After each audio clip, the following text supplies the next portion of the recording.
Hey, it's Annie. I know you can't see me, but I am having issues just trying to focus in, and really what we need to be looking at is what I'm talking about and on my face today, all right?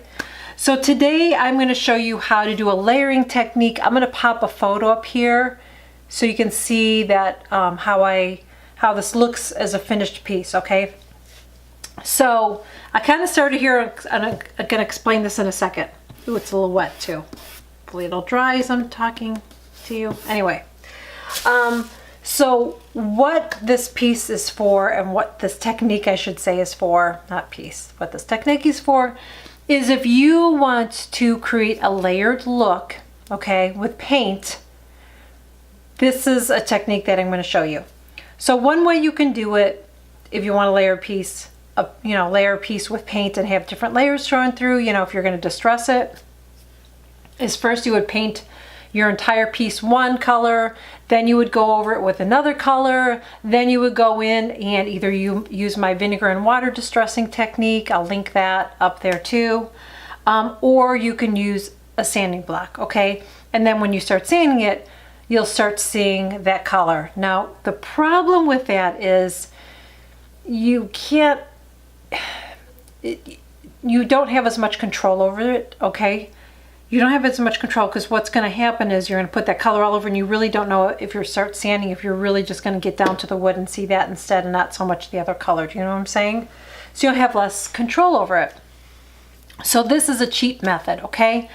So this is a great technique if you want to use it on, like, you can see how I painted the detailed areas here. If you want to do a piece like that where you see the detail, maybe even the edge of a piece, like if I were to paint, I didn't paint the top part, but if I were to have painted it, like you want to do this on the edges, or even the edges, you can't see here, but on the edges of the side piece as well. So detailed pieces are on the edge. You don't really want to do this on like a flat table surface or something.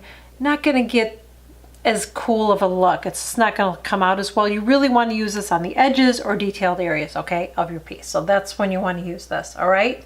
You can use a little bit in the center part, but I just wouldn't do it on a big piece. I just don't think it will look as nice, all right? So what you do, and I did it here, I guess I don't have to show you again. Basically, all I did was take paint, and I just use a foam brush, but you can use a regular brush, and you just want to slap it on. Seriously, that's all you want to do, is just slap it on, okay? Then let it dry. Let me see if this is dry. Some of this isn't dry. I'm not going to worry about it. We're doing a video here. I thought this would be dry. Most of it's dry, actually. Just one little part is it, and it will be in a second by the time I get to it, because I'm just going to smear it around. And you can see I'm not being really picky about it, okay? Because I painted this piece already, and I used a water-based top coat sealer for it, I can't use my water and vinegar technique. Otherwise I would do that to distress, because that's the way I like to distress, but I can't do that because I have sealer on it. So I'm hoping I'll be able to cut through to the wood so you can see the wood in here as well. So what you want to do is you want to take a sanding block, and I'm using this one here. One side is fine and the other side is a medium grit, okay? So then you're going to go over your paint, and you're just going to, it's almost like you're blending it. I got to get my glasses on so I can see this a little bit better. So it's almost like, kind of like you're blending it a little bit, okay? You're just going to get in there, and now you're going to start seeing the wood. Can you see that? You're going to see the green, and you're going to see this white, and the white is going to blend into with this green. So it's going to look like,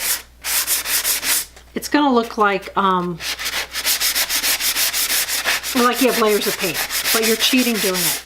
Do you see how I'm doing that there? Can you see that? Hopefully you can. Hopefully my camera's focusing. Okay. You see how I'm starting to see the wood there? I see the green and I see the white, okay? Seriously, that's all there is to this technique. That's it. Really easy to do. And you don't have to be really neat about how you put it on. You saw how I slapped it on there. Seriously, you don't have to do a neat job, because you're going to blend it in, okay? Now, if you're using the water and vinegar technique, it's the same thing. You would, spray your part with the water and vinegar, and then take your t-shirt and just do the same thing. It's the same technique, okay?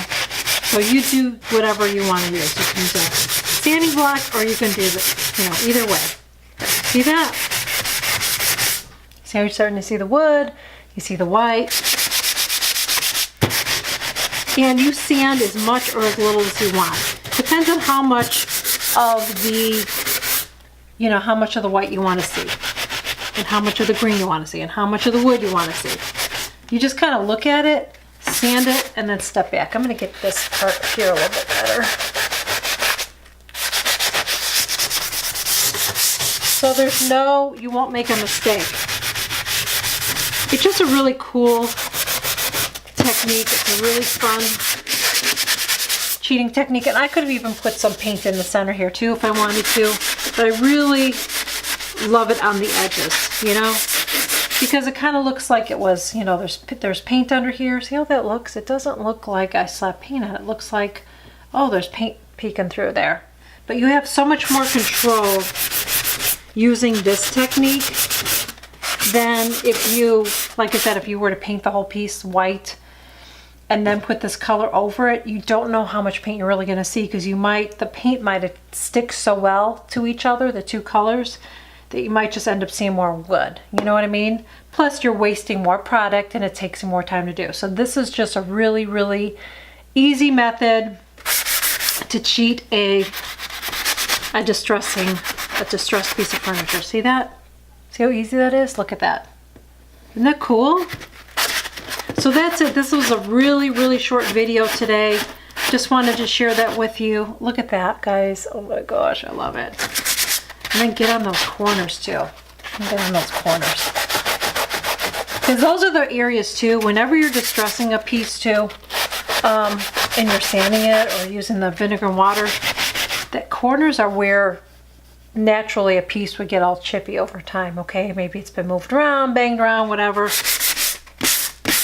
Those are the areas. But that's it. Isn't that cool? I love this. I've been doing this technique for years. And it's just I just love it. I should let me see if I can get really close here so you can really see. Can you see that? Here, we hold the camera up like that. Isn't that cool? Oh my gosh, I love it. How you can see the wood. Almost looks chippy, right? That's all you have to do. So easy to do. So again, if you're doing this technique, you want to use two colors. Use your base color all over, then go back with a lighter color. I always like to use like a white or, bright white or creamy white, but you do whatever color combination you want to do. You do you, okay? Whatever you want to do, there's no mistakes. Easy to do. Don't be worried about being picky about how you put it on. Just slap it in. I still have to blend that area here. Let's blend it. Let me see if I can fix this camera up here so I can keep it there and not hold it, because I'm holding it. Okay, I know it's a little wonky there, but just blend it out with your sanding box. See that? Easy. Isn't that cool? And it just makes it look like it's layered paint. So that is it, guys. Thank you so much for joining me. Please make sure you give this video a big thumbs up. Subscribe to my channel if you're not already subscribed. Share this video with your friends. And you can follow me on my blog, White Lace Cottage. And you can also follow me on Facebook, Twitter, Instagram, Snapchat. I will leave links below where you can follow me. And if you have any questions, let me know in the comments. Thank you so much, guys. I'll see you next time. Bye.